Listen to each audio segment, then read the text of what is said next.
सुबन्त च यो वाक्यं क्रिया एकनिमिषं प्रतिभा भगिनी. What we spoke nobody heard. So कृपया इदानीम् आरम्भं करोतु. ब्राह्मी तु भारती भाषा. ब्राह्मी तु भारती भाषा गीर्वाग्वाणी सरस्वती व्याहार उक्तिर्लपितं भाषितं वचनं वचः अपभ्रंशोपशब्दस्याच्छास्त्रे शब्दस्तु वाचकः तिंसुबन्त च यो वाक्यं क्रिया वाकारकान्विता श्रुतिस्त्री वेद आम्नायस्त्रयी धर्मस्तु तद्विधिः स्त्रिया मृक्सामयजुषी इति वेदास्त्रयस्त्रयी शिक्षेत्यादि श्रुतेरङ्गमोङ्कार प्रणवौ समौ इतिहासः पुरावृत्तमुदात्ताद्यास्त्रयस्वराः आन्वीक्षिकी दण्डनीतिस्तर्क विद्यार्थशास्त्रयोः आख्यायिकोपलब्धार्था पुराणं पञ्चलक्षणम् प्रबन्धकल्पना कथा प्रवलिका प्रहेलिका स्मृतिस्तु धर्मसंहिता समाहृतिस्तु संग्रहः समस्या तु समासार्था किंवदन्ती जनश्रुतिः वार्ता प्रवृत्तिर्वृत्तान्त उदन्तस्यादथाह्वयः आख्याह्वे अभिधानं च नामधेयं च नाम च भूतिराकारणाह्वानं सम्भूतिर्बहुभिः कृता विवादो व्यवहारस्यादुपन्यासस्तु वाङ्मुखम् उपोद्घात उदाहारः शपनं शपथः पुमान् प्रश्नोऽनुयोगः पृच्छा च प्रतिवाक्योत्तरे समे मिथ्याभियोगोऽभ्याख्यानमथ मिथ्याभिशंसनम् अभिशापः प्रणीतस्तु शब्दस्यादनुरागजः यशः कीर्तिः समज्ञा च स्तव स्तोत्रं स्तुतिर्नुतिः आम्रेडितं द्विस्त्रिरुक्तमुच्चैर्घुष्टन्तु घोषणा काकुस्त्रियां विकारो यः शोकभीत्यादिभिर्ध्वनेः अवर्णाक्षेपनिर्वाद परिवादापवादवत् उपक्रोशो जुगुप्सा च कुत्सा निन्दा च गर्हणे पारुष्यमतिवादस्याद्भर्त्सनन्त्वपकारगीः यस्य निन्द उपालम्भस्तत्र स्यात् परिभाषणम् तत्र त्वाक्षारणा स्यादाक्रोशो मैथुनं प्रति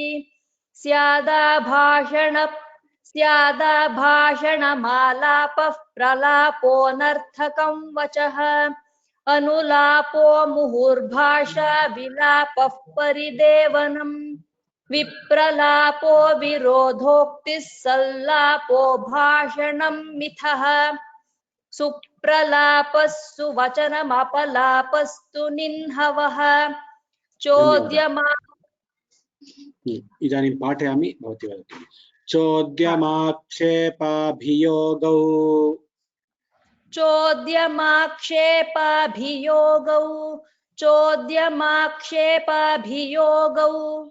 शापाक्रोशौ दुरेषणा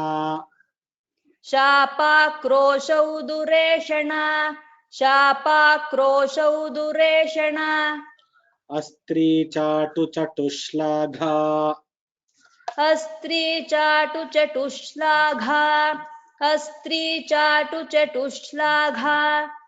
प्रेम्णा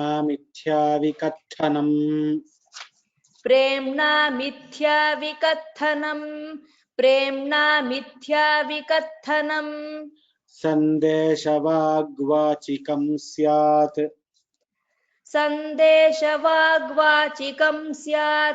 संदेशवाग्वाचिकं स्यात् वाग्भेदास्तु त्रिषूत्तरे वाग्भेदास्तु त्रिषूत्तरे वाग्भेदास्तु त्रिषूत्तरे रुशती वागकल्याणी रुशती वागकल्याणी रुशती वागकल्याणी स्यात् कल्यातु शुभात्मिका स्यात् कल्यातु शुभात्मिका स्यात् कल्यातु शुभात्मिका अत्यर्थमधुरं सान्त्वम् अत्यर्थमधुरं सान्त्वम् अत्यर्थमधुरं सान्त्वम् संगतं हृदयंगमम् संगतं हृदयंगमम् संगतं हृदयंगमम्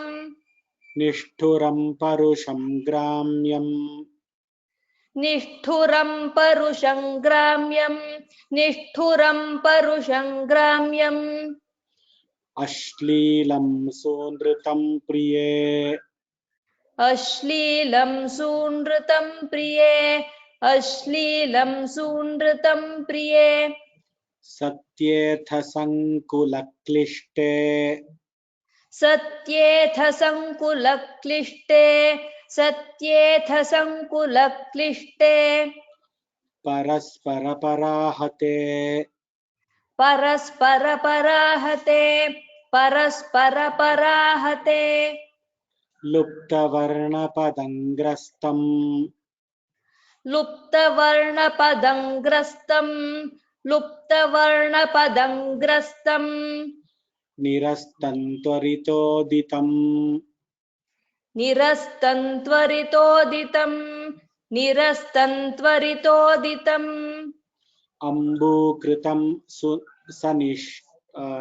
सनिष्ठीवम् अम्बूकृतं सनिष्ठीवम् अम्बूकृतं सनिष्ठीवम् अबद्धं स्यादनर्थकम् अबद्धं स्यादनर्थकम् अबद्धं स्यादनर्थकम् अनक्षरमवाच्यं स्यात् अनक्षरमवाच्यं स्यात् अनक्षरमवाच्यं स्यात् आहतन्तु मृषार्थकम् आहतन्तु मृषार्थकम् आहतन्तु मृषार्थकम् सोल्लुण्ठनन्तु सोत्प्रासम् सोल्लुण्ठनन्तु सोत्प्रासम् सोल्लुण्ठनन्तु सोत्प्रासम् मणितं रतिकूजितम् मणितं रतिकूजितम् मणितं रतिकूजितम् श्राव्यं हृद्यं मनोहारी श्राव्यं हृद्यं मनोहारी श्राव्यं हृद्यं मनोहारी विस्पष्टं प्रकटोदितम् विस्पष्टं प्रकटोदितम् विस्पष्टं प्रकटोदितम् अथम्लिष्टमविस्पष्टम् अथम्लिष्टमविस्पष्टम् अथम्लिष्टमविस्पष्टम् विततन्त्वनृतं वचः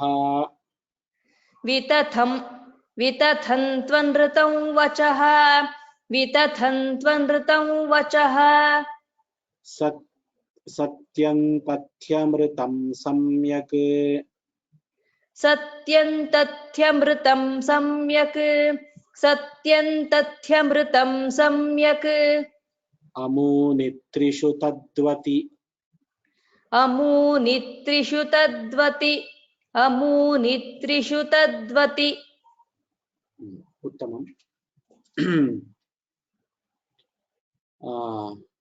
धन्यवादाः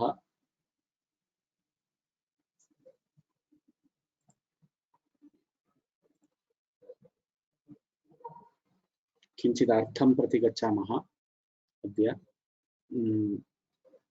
अभिशापः प्रणादस्तु शब्दस्याद् अनुरागजः I think we finished that शब्दस्याद् अनुरागजः मिथ्याभिशंसनं we finished I remember definitely.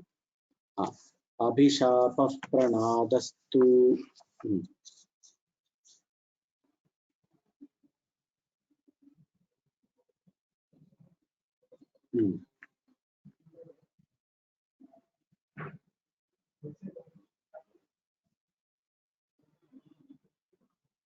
Mithyabhishamsanam abhishapah. Mithyabhishamsanam. Before that we had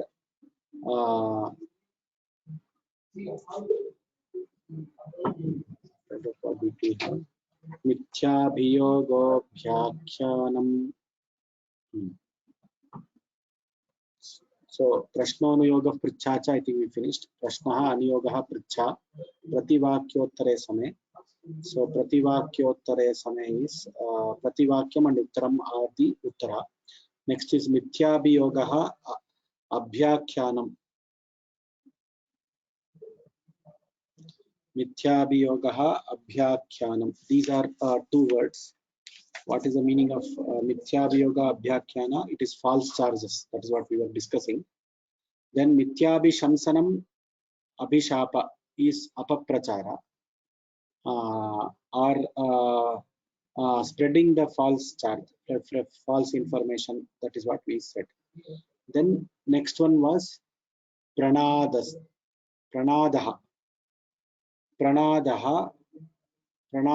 shabdaha syat anuragajaha. So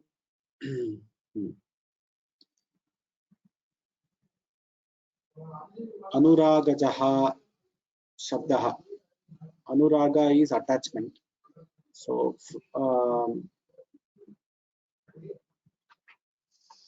gunanurogothaha shabdaha pranada iti uchyate.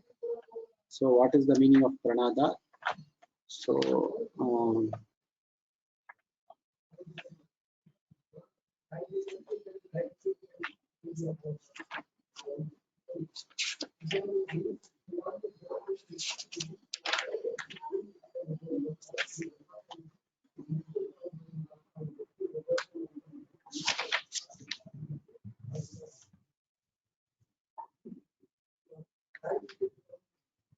Preeti janitaha shabdaha. Preeti janitaha, anuragajaha, preeti janitaha, out of love, out of attachment, if a sound or a vak, a set of words come out, that is called as pranadaha. Sometimes this pranada can also come from an instrument. So it is mukha-vadyadi shabdaha. It can come through from an instrument, or it can come through the mukha, which is our mouth directly. That is why it is called pranadaha. The nada everybody knows, but here it is pranada. So we have to understand this. Abhishapaha, that is different. Pranadastu shabdaha anuragajaha syat. So anuragajaha gunanuragotha shabdaha pranada iti uchyate. That is what we have to take. That is how we have to take that sentence. So there is only one word pranadaha. Balance are all not synonyms. It is just explaining the word pranada. The next word that is being discussed here is yasha kirti samajna cha. 3 words for kirti. Kirti is fame. Yasha kirti samajna cha. All are strilinga. No, kirti and samajna are strilinga. Yashas is napumsakalinga. Sakaranta napumsakalinga. Stava stotram stutirnutihi. Stavaha is pullinga, stotram is napumsakalinga, stuti nuti is strilinga. So sahacharya niyama, you will understand that. Amreditam dvistriruktam. Amreditam. Amreditam dvistriruktam. Suppose you repeat something twice or thrice. Suppose you are going on the road. A small snake comes. Sarpa, sarpa, sarpa, sarpa, you tell. So what is, so sarpa, sarpa, sarpa, sarpa. 2 times you tell, no, that is called amreditam. Dvistri ruktam, that which is told twice or thrice. Uchair ghushtantu goshana. Uchair ghushta goshana. 2 words are there. Uchchair Gushtam is Napumsakalinga. Ghoshana is Strilinga, where you shout. You shout and you call somebody, or you actually shout. Uchchair Gushtam Ghoshana. That is 2 words for Ghoshana. Next you have Kakustriyam Vikaro Yaha. Now there is something called intonation in every language. Now what happens, suppose somebody's father has passed away. So somebody doesn't know that. He comes and asks, what happened to your father? How is your father? Then his while he is speaking very normally, suddenly his voice will come down. He says, my father passed away last week. Like that he will tell. So, or some accident happened, something, some disease, etc. Something he will tell now. That is called kaku. So, bhaya, shoka, ityadinam karanat yadi vikarah bhavati asmakam dhvanehe tarhi saha kaku iti uchyate. So, kaku striyam vikaro yaha. Kasya vikarah? Dhvanehe vikarah. Shoka bhityadibhir dhvanehe. Dhvanehe sound. Dhvanehe vikarah. Shoka bhityadibhir karanaihi yaha bahiragacchati saha kakuhu. Kaku iti uchyate. Tatra kaku shabdaha strilingaha. Kaku striyam, he is clarifying that, because if you read kaku, you will think that it is guru. So ukaranta pullinga. It is not that. It is strilinga. Kaku striyam vikaro yaha. It is a deformation or intonation or reduction or change in the sound and the voice because of shoka and bhiti ityadi karana. There may be shoka karana, bhiti karana. So dhvani vikara. The dhvani vikara happens. That is what is called kaku. Next set of words are related to avarna, akshepa, nirvada, parivada, apavada, upakrosha, jugupsa, kutsa, ninda, kuksa, ninda cha garhana. These words are for ninda. So if you scold somebody, then these words are supposed to be used. The scolding is there, no? That is called ninda, garhana, kutsa, jugupsa. Now these are strilinga, whereas garhana is napumsakalinga, jugupsa is again strilinga, avarna, akshepa, nirvada, parivada, apavada, upakrosha is pullinga. So these are set of words for scolding or censure. English censure. Tarjanam, tarjayati, यदा तर्जनं भवति. पारुष्यमति वादस्यात् भर्त्सनं त्वपकारगीः. Now parushya ativada is called as apriya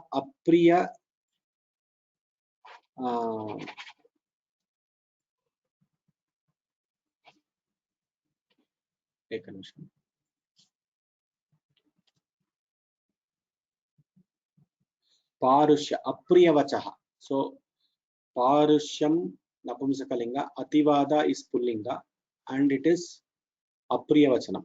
It is called apriyavachanam.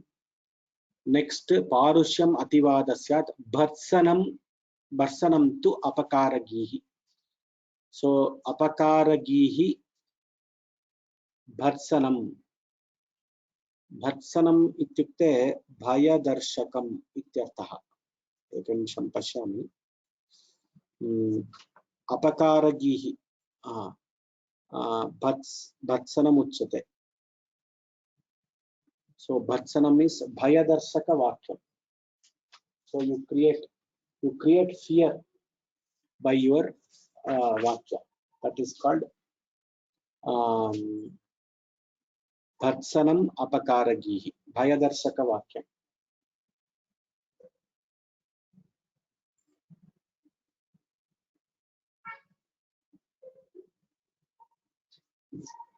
So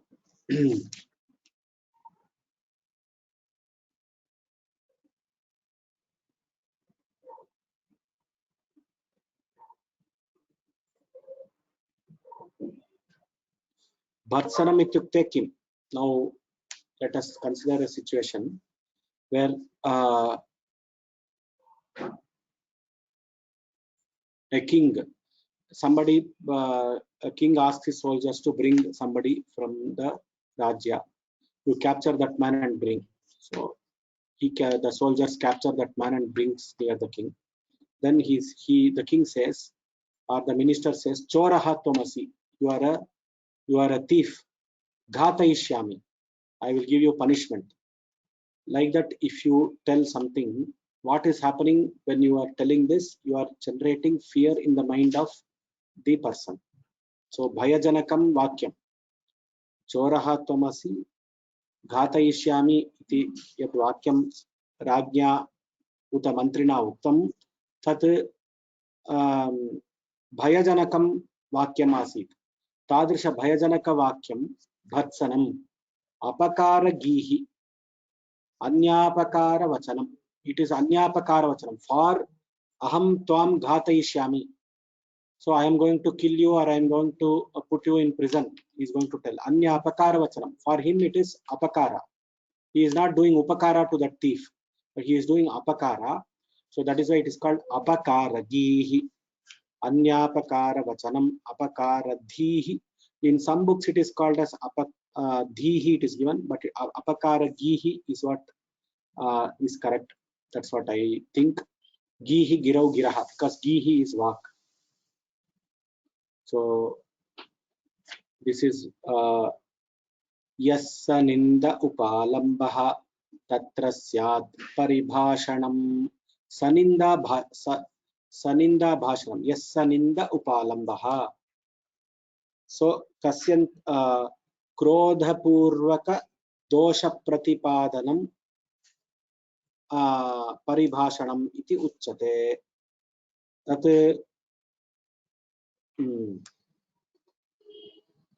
दुर्वादः अपि भवितुमर्हति. उपालम्बः इत्युक्ते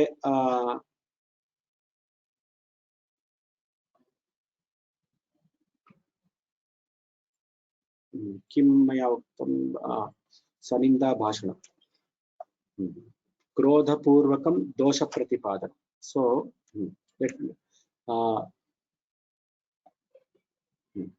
suppose a small boy is coming.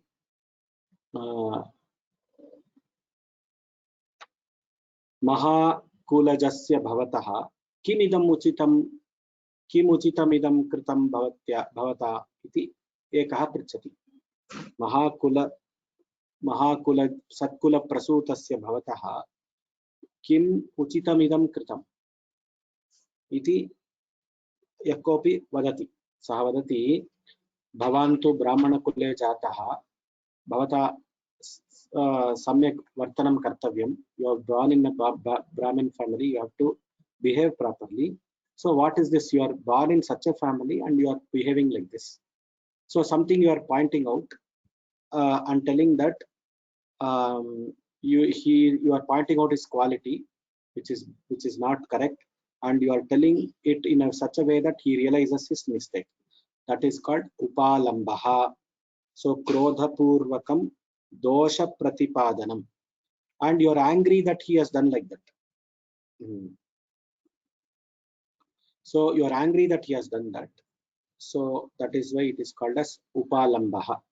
Next word is, so yassaninda upalambaha tatra syat paribhashanam. The next word is paribhashanam. What is the meaning of paribhashanam?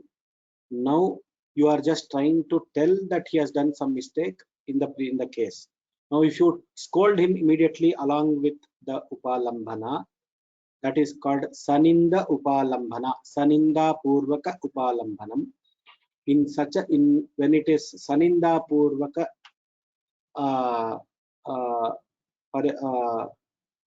saninda purvaka bhashanam tatra asti chet, it is called paribhashanam. Yassaninda upalambah. tatra syat paribhashanam. So there are two words which are being discussed there. One is upalambha, which is pointing out a dosha that in the person with little bit of anger. That is upalambha. Then the next one is Ninda Yukta Upalambha. After the Upalambha, you also scold him. That is called Paribhashana. So these are some of the meanings that we will discuss for today. I think we have discussed quite a few lines. If any questions are there, you can ask.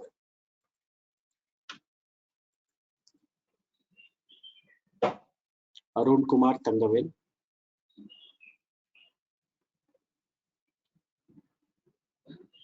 Please unmute yourself and ask the question, please. नमो नमः. श्रूयते वा? श्रूयते. अहं सेलं नगरे वसामि. I'm learning your classes. I'm seeing your classes for the past few months, and it's very useful. Okay. I'm quite excited to participate in your class. It's the first class. I just wanted to speak in Sanskrit. अहं किञ्चित् भाषणं कर्तुं संस्कृतभाषायां भाषणं कर्तुम् इच्छामि. तेषां वर्गः बहु सरलतया संस्कृतभाषायां अध्ययनं कर्तुं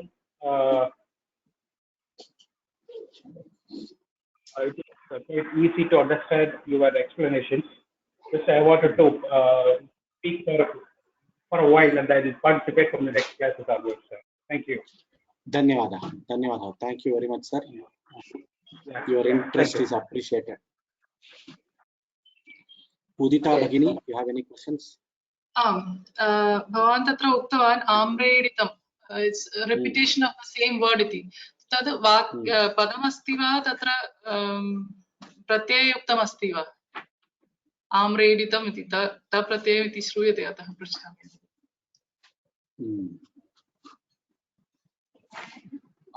So your question is, what is your question? Can you repeat the question? Question is whether it is the word in itself or it is derived derivation of with some pratyaya. How is it practically used?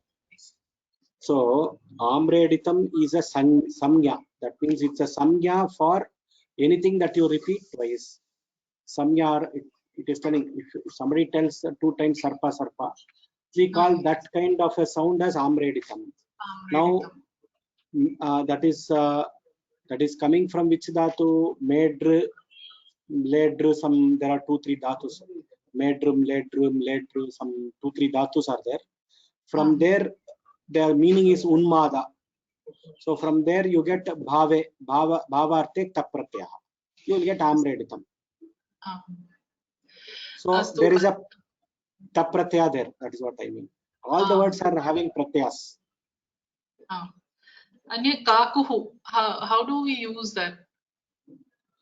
Kakuhu is again it's a name of the set of words, or it's a name of the phenomenon when your voice comes down because of shoka or bhiti. Okay, so bhavan uktavant tad strilingah asti. So how does the prathama vibhakti go? Kakuhu.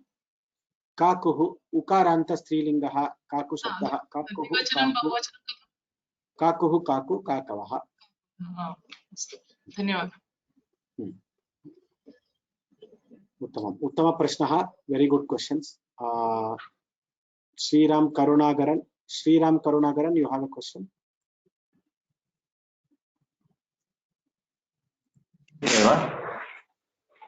Question. Do you have a question, sir? महोदय. अत्र अवर्णाक्षेप निर्वाद परिवाद अपवादवत् इति नपुंसकलिङ्गे अस्ति. कथं तत्र अपवादवत् इति भिन्न पदं वा? तत्र एतानि पदानि भिन्न पदानि वा? तत्र समासः अस्ति वा इति न अवगच्छामि. तत्र So- स्त्रीलिङ्गपदमपि अस्ति नपुंसकलिङ्गपदमपि अस्ति अपवादवत् इति नपुंसकलिङ्गस्य So avarna akshepa nirvada parivada apavada upakrosha, till here everything is pullinga. First ज्ञातं वा महोदय? अवर्णाक्षेप निर्वाद परिवादापवादवत्. So upakrosha could not be added there because the number of letters has been exceeded. So avarnakshepa nirvada parivadapavadavat is a samasta pada. There is a samasada. Parivadapa apavada. So you are asking about that vat? वत् महोदय वत् नपुंसकलिङ्ग खलु apavada. Okay. So the last word is apavada. Okay, apavada. I understood your question.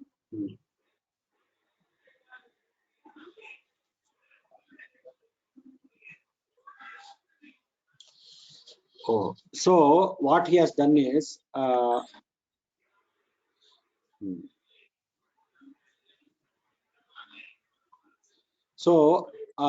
avarna. So now Amarasimha, how he has, this is a very interesting and a very good question.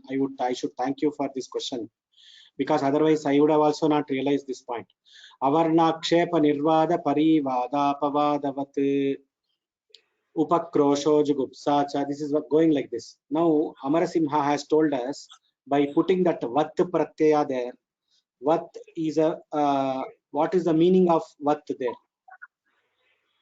So he is telling avarna akshepa nirvada parivada apavada are used in a particular meeting. Similar to all these words, upakrosha, jugupsa, kutsa, ninda are also being used in the meaning of ninda, in the meaning of scolding. That is garhane arte avarnakshepa nirvada parivada apavadavat upakroshadayah shabdah api uchyante iti artha. So that vat is indicating that there is another set of words upakroshadayah which are also going to be used in garhanartha. That is what is being indicated by that vat. So that vat is not, we should not include in the word avarna akshepa nirvada parivada apavada. Ideally it should have ideally it should have been avarnakshepa nirvada parivada apavada parivadapavadaah. Pullinga no, apavadaha apavado apavad. It should have been like that ideally. But what happened?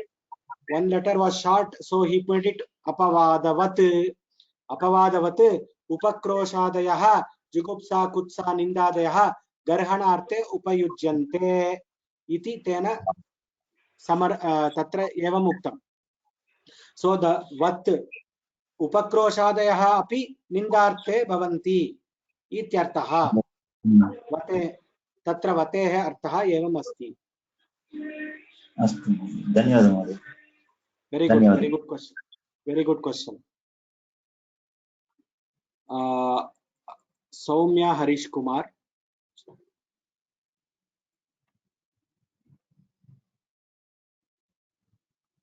Soumya Harish Kumar. Hello, sir. Sir, parivada means argument, is it? Parivada argument. I'm asking, sir. Here it is. Avarna Kshepa Nirvada, same line. So Avarna Kshepa Nirvada.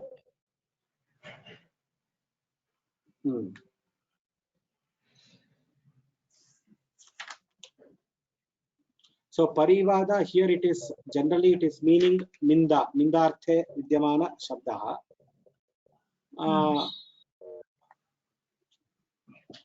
In some other language, local language, it may mean argument or something. In our Samskrita Bhasha, we have vivada, vada. General vada itself is an argument. So those kind of words are used. Okay. Tarka, Vada, etc. are used. So parivada here means ninda. Ninda. I mean to put the blame on someone. To blame someone. No, to blame someone or to tell he is wrong, to censure, to scold him. Okay. Parivadanam, Oh. parivadaha. That is what is the kosha. Okay. Okay, thank you. Dhanyawad. Radhika Mata. Hari Om. This amreditam, you said it is pratyaya sahitam, ta pratyayaha. Right? Any Okay. shabda will have a prakriti and a pratyaya. Yeah. So what is the prakriti here? Like since it says amreditam dvistri ruktam, because it says uktam, does it mean that prakriti shabda is napunsakam, and what will it be like? It will be amreda or amredam, like that, something like that.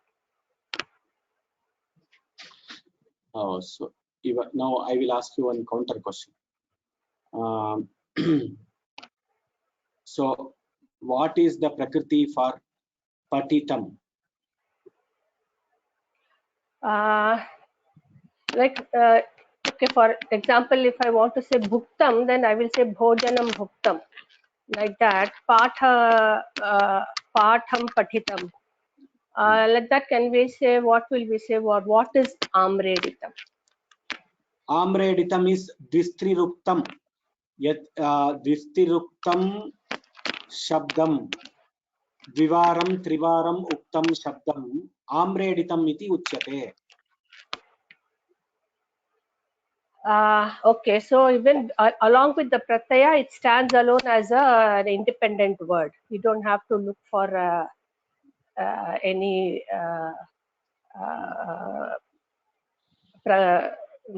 main word inside that. No, you don't. Amreditam itself means to any sound or word, set of words which are told twice or thrice. That itself, it is a samnya. It is even in Vyakarana Shastra it is there. Okay, then that word, will it be napunsaka? Can we say it's napunsakalingam? Amreditama. Yes, it is napunsakalinga. Okay. So dvistri ruktaha shabdaha, like that it should be uktam, it is there. This triruktam shabdam amreditam iti uchyate. Shabdam we will say shabdaha uchyate, like that. Shabdaha. Tatra भावार्थे किं भवति क्रिया प्राधान्यं भवति तदा नपुंसकलिंगे भवति नपुंसके विरामः. Now when you are doing bhave prayoga bhavarte, bhavo नाम धात्वर्थः क्रिया प्राधान्यं तदा विशेष विशेषण भावः कदाचित् न भवति. अतः द्विस्तिरुक्तं शब्दः आम्रेडितम् इति उच्यते. Vitiruktam shabda, just like hasitam, we say hasitam, it is bhave, right? Is it bhave? Yes. Hasitam. So that is, it looks like a napunsakalingam. So like that this is. Yes. Hasitam patitam. Hasitam patitam. Bhavektah. It is bhavektah. Example. Dhanyavad.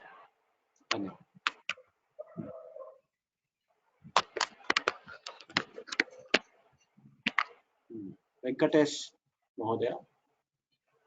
So the Garhane example. So can I say Yeshaha Vyagraha Simhavat Purushaha, like that basically. But what is light, right? The previous one, Avarna Kshepani, that thing, it ends with what, right? So you can say Yeshaha Vyagra Simhavat Purushaha, like that. That's how you would use vat. Okay. Yes. Correct? And can you use amreditam in a sentence? I'm a little confused. I'm not sure. Amreditam, the word amreditam is a sanya. It is a samya. It is Meaning it is the name of a set of. It is a name given to any word, any set of words that are repeated twice. Badam, for example, if you were yes, badam. That is amreditam. Now, okay. Amreditam is the name given to that repetition, that phenomenon of repeating twice. I see. Okay.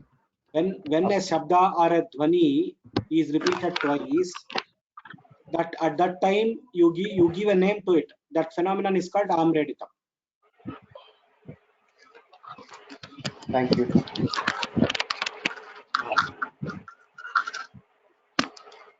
Dhanyavadah. Venu Kusuri. Hari Om Mahadaya. Aninda Bhashanam, Upalamba and Paribhashanam, there are synonyms, or there is only in the one word? They are different. They are different words. They are not synonyms. Two different words. Okay.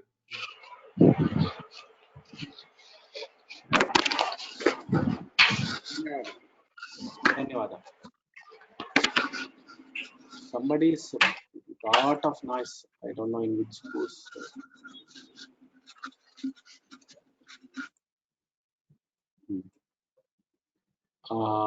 Venkateshwaran Gopala. Sir, the word paribhasha carries only this scolding meaning, or other meanings also there? Paribhasha means generally meaning of a particular sentence, or is it like that? Paribhashanam.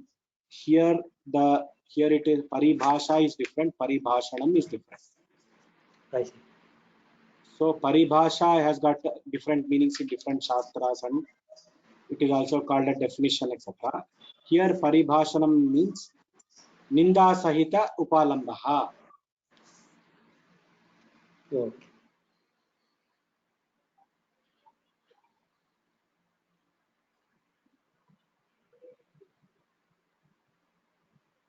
Dhanyavadah.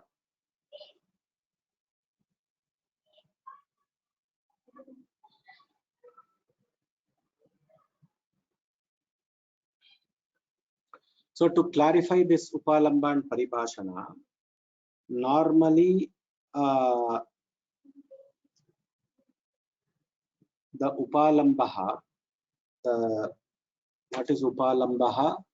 Krodha purvakam dosha pratipadanam upalambaha.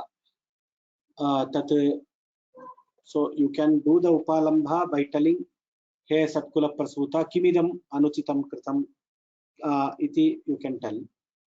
You can also tell him, Toya Anuchitam Kritam Aham Tvam Ghatayishyami. Iti this one. So one is with Ninda and telling him along with the scolding. The previous one is only describing his dosha and telling, why did you do this? You should not have done this, something like that. So that is the difference between those two words. So they are not synonyms. The summary is they are not synonyms. Can you hear me? Can you hear me? Sir. Yeah, I have two questions. One of them, the last one, we went on it. Since you said paribhasha and paribhashanam, they are two different words. Are they not coming from the same root? They are coming from the same root, but contextual meanings, shastric meanings are different in different contexts. Okay. You also said paribhashanam is why he is going to punish him because he behaved badly. So it's a justification of upalamba. Justification, no. It is a ninda purvaka. So first is you can, upalambha can be two types. One is gunavishkara purvaka, ninda purvaka. So Gunavishkara Purvaka, you are trying to say, hey Satkula Prasuta, you are born in such a family. So telling that there is a guna in him. That means you are telling him that he is born from such a family, and then you are telling Kimidam Anuchitam Kritam. Why did you do this act? Something like that. Okay. That is Gunavishkara Purvakam. You are also telling the guna. Whereas when you go to Ninda Paribhashanam, where you are telling Ninda Purvaka.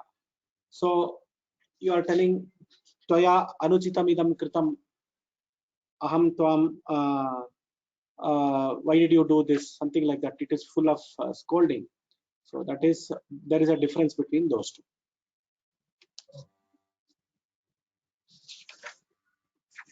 Then we have a second question, which you already described. Amreditam Vistruruktam. So these three means 2-3 times. If you repeat, it is considered Amreditam. Yes, that's all. But not Dritvam, because in Dhatus also there is a roots that Dritvam is happening. That is different from the Amreditam. Here, this is different, that is different. Shastra, Amreditam, Shastra Dritvam is different. Vyakarana Shastra Dritvam is different. This is different. Dvitrivaroktam, Dvitrivaroktam. Sabdam iti Amreditam. Amreditam. Adikyena Uchyate. Adikyena Uchyate. Instead of telling me, why you tell that 2 or 3 times? You have some intention of telling that 2 or 3 times. Say Sarpa, Sarpa, Sarpa. You are asking him to see. Maybe that fellow has not seen the Sarpa at all. So you are asking, capture the attention. Something like that. There may be reasons for doing the Virukti or Trirukti. Thank you. Dhanyavada.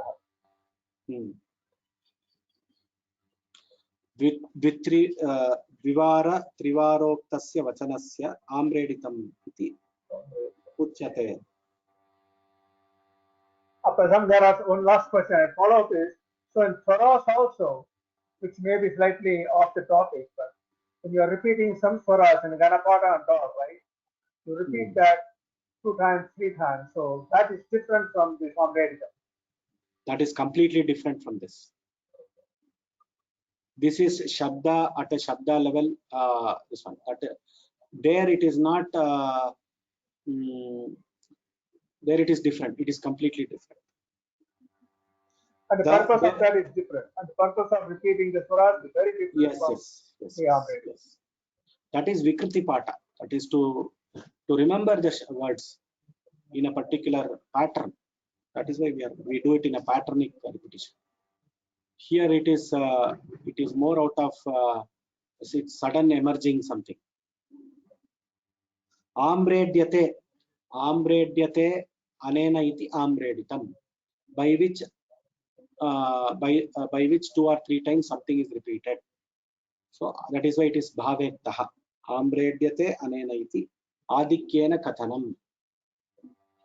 Telling it more than once or twice. That is called amreditam. Thank you. Dhanyavadaha. I think I will stop here. It's only 6:20. There are other classes. We'll continue. If there are some questions, Rao Mahodaya, I think, has got a question. We'll continue in the next class, sir. Don't feel kripaya.